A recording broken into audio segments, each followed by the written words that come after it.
Dalam skenario di mana Nazarick dan para NPC terkirim ke dunia isekai tanpa adanya Supreme Being atau player, bisa terjadi dinamika yang sangat menarik dan kompleks. Berikut adalah penjelasan dari masing-masing poin. 1. Pengumpulan informasi dari dunia baru yang dikomandau oleh Demiurge dan Albedo. Demiurge, sebagai sosok yang sangat strategis, akan segera mengambil langkah untuk mempelajari dunia baru ini.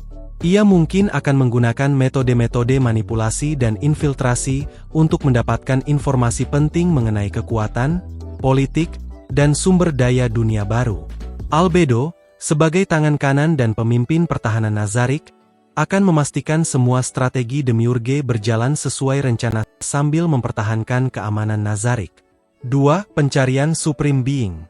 Dengan tidak adanya Supreme Being, NPC akan tetap setia dan berharap bahwa mereka akan kembali suatu hari nanti. Mereka mungkin memulai pencarian aktif, menggunakan seluruh sumber daya mereka untuk menemukan jejak atau tanda-tanda kembalinya Supreme Being. Mereka bisa mengeksplorasi dunia baru ini sambil mencari entitas kuat atau teknologi yang dapat menghubungkan mereka kembali ke Supreme Being. 3. Perseteruan antara kubu Demiurge dan kubu Sebastian. Konflik internal bisa muncul karena perbedaan ideologi antara Demiurge dan Sebastian. Sebas, yang cenderung baik hati dan lebih manusiawi, mungkin tidak setuju dengan metode brutal Demiurge dalam menangani penduduk dunia baru.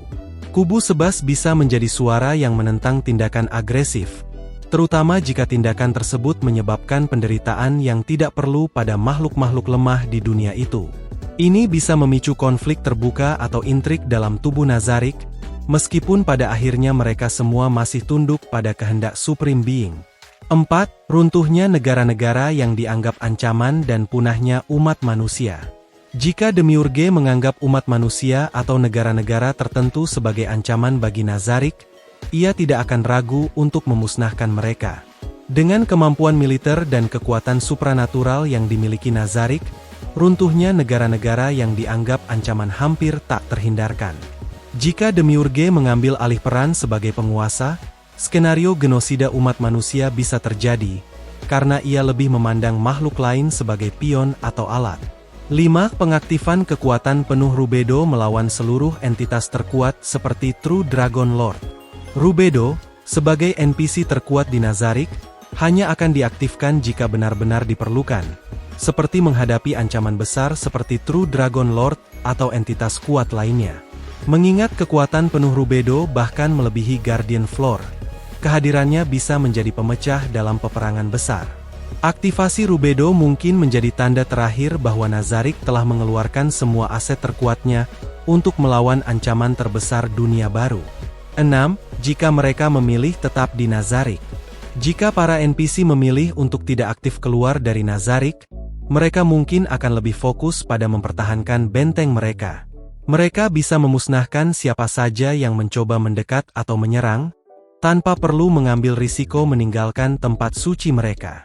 Selama Supreme Being belum ditemukan, menjaga Nazarick tetap aman dan tidak terkontaminasi oleh dunia luar mungkin menjadi prioritas utama. Kesimpulannya, cerita seperti ini bisa berpusat pada konflik internal, ekspansi destruktif di dunia baru, dan penggunaan kekuatan luar biasa dari Nazarick untuk menjaga eksistensinya. Akhir cerita bisa bergantung pada apakah NPC-NPC ini mampu bertahan tanpa Supreme Being, atau apakah mereka akhirnya akan hancur oleh dunia yang mereka coba kuasai. Terima kasih.